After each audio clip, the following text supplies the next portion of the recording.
ইউপিএছচিত প্ৰথম প্ৰচেষ্টাতে সফল গুৱাহাটীৰ ধৃতিৰাজ মিশ্ৰৰ সৰ্বভাৰতীয় পৰ্যায়ত 428 ৰেংক দখল 6 মাইলৰ ধৃতিৰাজ মিশ্ৰৰ গুৱাহাটী কেন্দ্ৰীয় বিদ্যালয়ত দ্বাদশ শ্ৰেণীলৈ অধ্যয়ন কৰি অসম অভিযান্ত্ৰিক প্ৰতিষ্ঠানৰ পৰা অভিযন্তা ডিগ্ৰী লাভ কৰিছিল ধৃতিৰাজে পৰৱৰ্তী সময়ত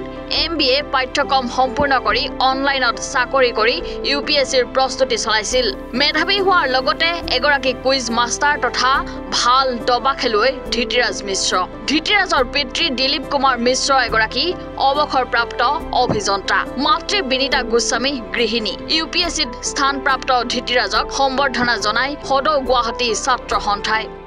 ইউপিএছচিত 428 ৰেংক পাইছো আৰু মোৰ অধ্যয়ন মানে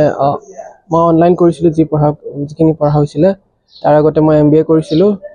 IIM বোধগয়া আৰু তাৰ আগতে মই AC আসাম ইঞ্জিনিয়াৰিং কলেজৰ পৰা মই ইঞ্জিনিয়াৰিং কৰিছিলো আনিটো কিমান ঘণ্টা সময় দিছিলে আপুনি মানে মোৰ জব থাকে work from home but তেতিয়া হলো মোৰ জবটো আছে সো সেই কাৰণে মই যিমান পাৰো হিমান যোনখিনি সময় মই জবত নাই যোনখিনি মই কাম কৰি থকা নাই সেইখিনি মই পঢ়িব লগা হয় সো মই এনেকৈ ক'ব নোৱাৰো এটা ফিক্স আৱাৰ নাথাকে মানে যোনখিনি সময় মই পঢ়ি থাকা মানে কাম কৰি থকা নাই সেইখিনি মই পঢ়ি আছো প্ৰথমবাৰে আপুনি পাবলৈ সক্ষম হৈছে নে ইয়াৰ পূৰ্বে আপুনি অৱতীৰ্ণ হৈছিলে নাই এইটো মোৰ প্ৰথমবাৰ আৰু ফাৰ্ষ্ট এটেম্প প্ৰথমে 10তে পাই গৈছে হয় হয় হয় আপোনাক কোনে সহায় কৰিছিলে এই ক্ষেত্ৰত হয় মোৰ মেন্টৰ মোৰ গাইডছ সিহঁতে সহায় কৰিছে তাৰ উপৰি মোৰ পেৰেণ্টছে সহায় কৰিছে এবং পেৰেণ্টছে সদায় যিমান বাৰ সিমান সাপোৰ্টৰ ৰাখিছিলে মোৰ একচুয়ালি ৰুমৰ ভিতৰত সোমাই থাকিব লাগে most of the time work from home online course সেইটো কাৰণে ৰুমত সোমাই থাকিব লাগে সেইখিনি সময় মোৰ পেৰেণ্টছে বহুত সাপোৰ্ট দিছে মই পেৰেণ্টছ গাইড আৰু মেন্টৰক সহায় কৰা বুলি ক'ম আৰু কৰবাত কোচিং লৈছিলে নেকি হয় মই ভিজন আইএছৰ পৰা কোচিং লৈছিলো ভিজন আইএছৰ পৰা GSৰ জেনাৰেল আৰু GS কোৰৰ পৰা অপচনেল কোচিং লৈছিলো আৰু অনলাইন ষ্টাডি মেটেৰিয়েলছৰ আপোনাক বহুত হেল্প কৰিছিলে চাগে হয় হয় কোনবোৰ বিষয়ে হেল্প কৰিছে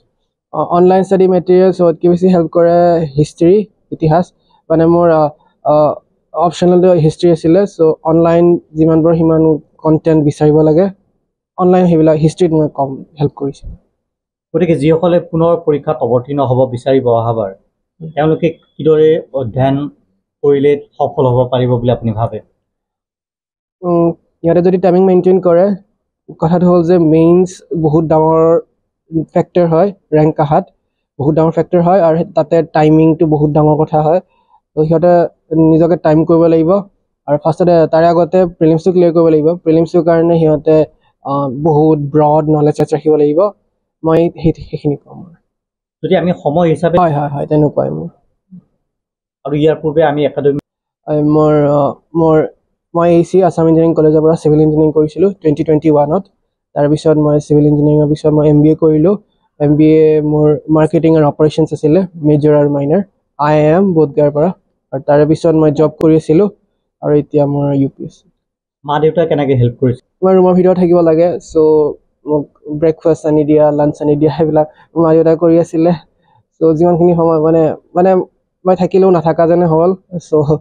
সেইখিনি আমাৰ মা দেউতাই হেল্প কৰিছিলে পুৰা চাৰ হয় হয় হয় হয় একদম যিটো ৰেংক আপুনি অহাবাৰ আকৌ দিব মই অহাবাৰ আকৌ দিম মানে নেক্সট মান্থ আহি আছে মই আকৌ দিম এইবেলি UPSCৰ পৰা ঘোষিত যিটো ফলাফল অসমৰ পৰা স্থান পোৱা দ্বিতীয়গৰাকী আমাৰ হ'ল ধৃতিৰাজ মিশ্ৰ আমি তেওঁৰ ঘৰলৈ আহি তেওঁৰ এই সফলতাত আমি অসমবাসীয়ে গৌৰৱ অনুভৱ কৰিছোঁ আৰু তাৰ বাবে তেখেতক আন্তৰিক অভিনন্দন আৰু শুভেচ্ছা জ্ঞাপন কৰিছোঁ ভৱিষ্যতৰ দিনত যাতে তেওঁ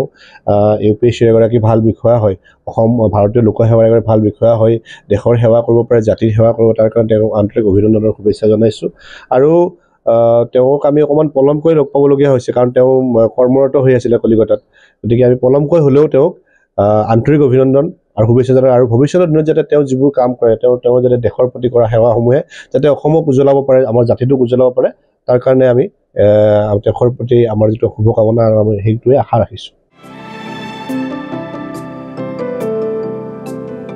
ব্যুৰো ৰিপৰ্ট এনি ভাৰত 24